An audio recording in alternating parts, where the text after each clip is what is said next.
I hadn't been to Essendon Airport since the 1970s. As you walk through the main door into the passenger terminal, a large picture mural can be seen on the wall. It was probably taken about the same time when our family welcomed my grandmother to Australia from England. One group actually looks like my mum, sister and myself. We still had a couple of hours to go before we were due to check in, but was surprised to find the terminal deserted. The only other person we saw was a young girl sitting amongst vacant chairs drinking a coffee, and now even she had disappeared. Our 19-seat twin-propped aircraft waited on the tarmac. It was around 11:30 when the counter of Sharp Airlines came to life, and we checked in our luggage.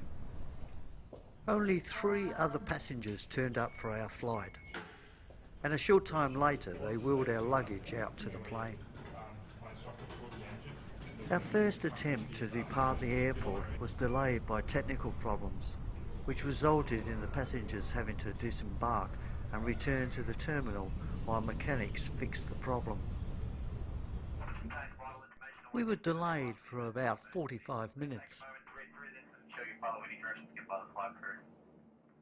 seatbelt should be securely fastened. Tighten the belt, pull the strap and release simply lift the glass. Not being a climate, your seatbelt must remain fastened throughout the duration of the flight. Occasionally you hear the following sound. This is the normal function of the aircraft, so please do not be alarmed. Above your head you'll find an air vent rotated anti-clockwise for fresh air. Now on flight 813 through the Flinders Island. Apologise for the delay, it's caused earlier this afternoon. Just a quick reminder, keep your seatbelts fastened with hand luggage still under the seat in front of you.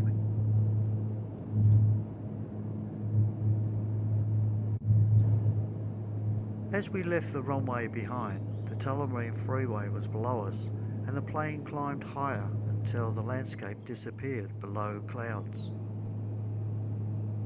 Our heading was set towards the southeast, which put us on a course for the Furneaux group of islands. Flying well above the clouds ensured we had a smooth flight, and for the next hour we sat back and relaxed.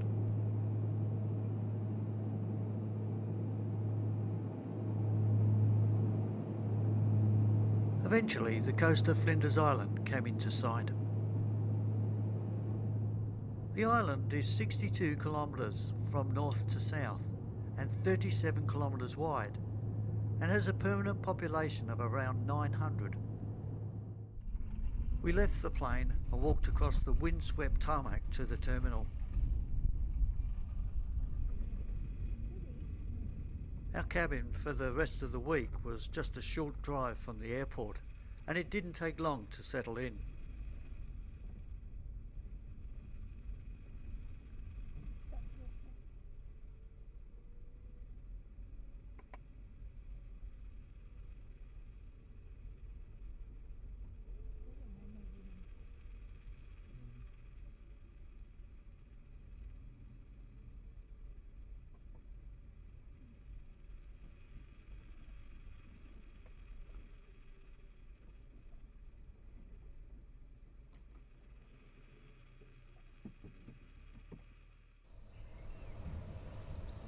Whitemark is only a small town, and there wasn't much going on while we were there.